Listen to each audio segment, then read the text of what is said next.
I believe that the result of the upcoming US elections comes down to this, actually. Those that still watch and believe mainstream media, and therefore support in some form the suppression of free speech in the name of fake news, well, those will be voting for Biden. Versus those who no longer watch or believe mainstream media and are against the censorship in the name of battling fake news, those people will be voting for President Trump. Now, which population is bigger? Well, we will find out. Some people might be very upset at me for dividing the American public like this. And I don't say this only about America. This also applies to the Israeli public, for anyone who follows me and listens to my messaging. Those who still watch and believe Israeli mainstream media, and therefore support the suppression of all the news items about alleged abuses by the justice system and justice system officials, are all vehemently against Prime Minister Netanyahu.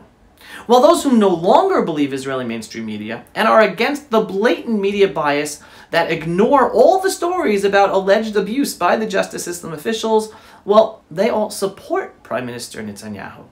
Again, this is a generalization, but that breaks it down. Personally, I'm against any bias. I want all media reporting to be based on facts, critical of everyone on all sides. The reason I and so many others are seen as right-wing is because we are outspoken about the leftist media bias that exists in mainstream media, which leads us to focus on the stories that the mainstream media hide, ignore, and call fake news.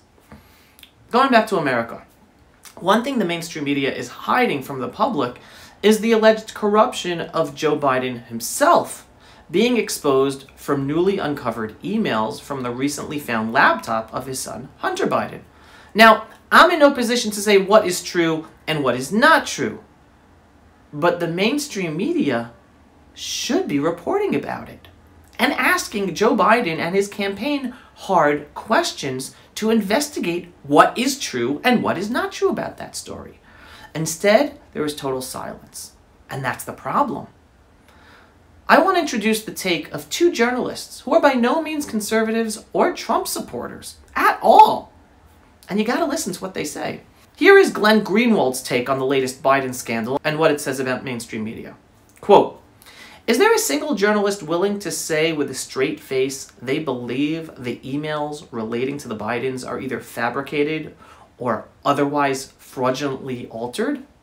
But the Bidens just aren't saying so?" All right? And he continues, "When you report a huge archive, there's no way to prove the negative that none of it is altered. You investigate and confirm as much as you can. Then use your journalistic judgment.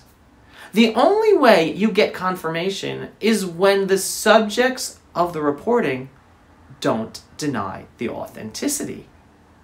Now, Greenwald is the journalist who reported on the infamous Edward Snowden archive, and then offered his own personal experience for comparison to the Biden episode today. Quoting him, continuing, "As a journalist publishing private communications and docs that are incriminating, you know the subjects of the reporting will immediately claim they're fake, if they are. Of course they will. That would kill the reporting. There's a reason the Bidens aren't claiming they're fake. I don't think that the emails so far reveal a huge scandal. They so far just establish standard sleaze and DC corruption. The huge scandal to me is the blatant rank closing and cone of silence, a prohibition erected by journalists around this story to defend Biden. Adam Schiff has been stating definitely that Russia is behind the New York Post story, even though he has no idea whether that's true. That's because Adam Schiff is an absolute pathological liar, abusing his position as Intelligence Committee chair to scream Russia and lie constantly." He continues more, "I don't use mental illness as a metaphor. I mean it literally, the way so much of liberal America has been trained to believe Russia is behind everything unpleasant in life and to dismiss everything the minute liars like CIA and Schiff scream the world is a collective pathology." Greenwald then added that regardless of ideological affiliation, just stop and ponder what a powerful weapon it is to train a population to believe some mid-rate foreign power is behind all of the nation's woes, so they never focus on real domestic power. and to instantly disregard all information by screaming Russia. On Tucker Carlson's Fox News show that night after he tweeted all that information, he then elaborated, quote, "What makes it so much worse is that the reason the Bidens aren't answering basic questions about this story. Basic questions like, did Hunter Biden drop that laptop off at that repair shop? Are the emails authentic? Do you deny that they are? Do you claim any have been altered or any of them fabricated? Did you in fact meet with Burisma executives as these emails suggest?" The reason that they don't answer any questions is because the media has signaled that they don't have to. They're not asking them. That journalists will be attacked and vilified simply for asking. Again, Glenn Greenwald is no Trump supporter, and not even a conservative. He even refrains from identifying himself politically. As he himself explained back in 2013 in an article on the Daily Kos, ever since I began writing about politics back in 2005, people have tried to apply pretty much every political label to me. It's almost always a shorthand method to discredit someone without having to engage the substance of their arguments. It's the classic ad hominem fallacy. You don't need to listen to or deal with his arguments because he's an X. Back then, when I was writing every day to criticize the Bush administration, Bush followers tried to apply the label far leftist to me. Now that I spend most of my energy writing critically about the Obama administration, Obama followers try to claim I'm a right-wing libertarian. And here's the second journalist, Matt Taibbi, also not a conservative or a Trump supporter.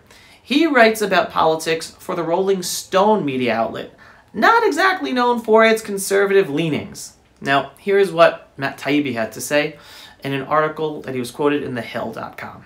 "The sudden decision by all of these platforms to start establishing standards about questions like hacked material, leaked material, doxing material, material that can't be verified, that's very convenient because the last 4 years, the news landscape has been just packed full of what they call hack and leak stories." Taibbi cited the Steele dossier, which included allegations of links between the Trump campaign and Russian actors ahead of the 2016 election, as one example of a report that became an important topic of discussion among social media platforms and news outlets, despite containing unverified claims.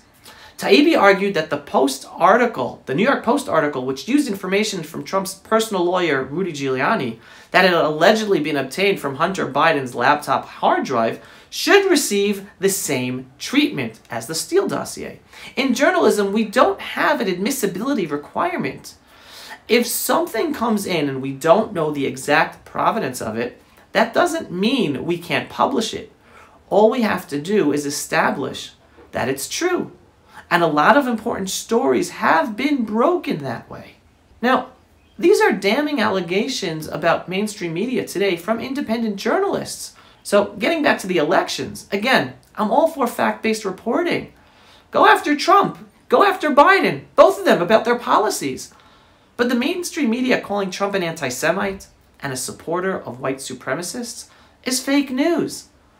And I've dealt with this in other videos. The mainstream media calling him a racist is fake news, and nothing is more telling than the growing amount of black and Latinos coming out in support of President Trump. But the mainstream media is not reporting that at all. Bottom line, vote for who you believe is best for America and for the freedom-loving world. The biggest problem we have in the United States and Israel are not the candidates of our various political parties. It's the horrendous bias of mainstream media and their willing partners in social media who are ignoring, hiding, and now even censoring stories they don't want the public to see, all in the name of fighting fake news. It's time for people to wake up and start asking, maybe the ones actually reporting fake news are the editorial rooms at the mainstream media stations and the social media companies. Pulse of Israel, frontline videos from the Holy Land. Support our work by donating today.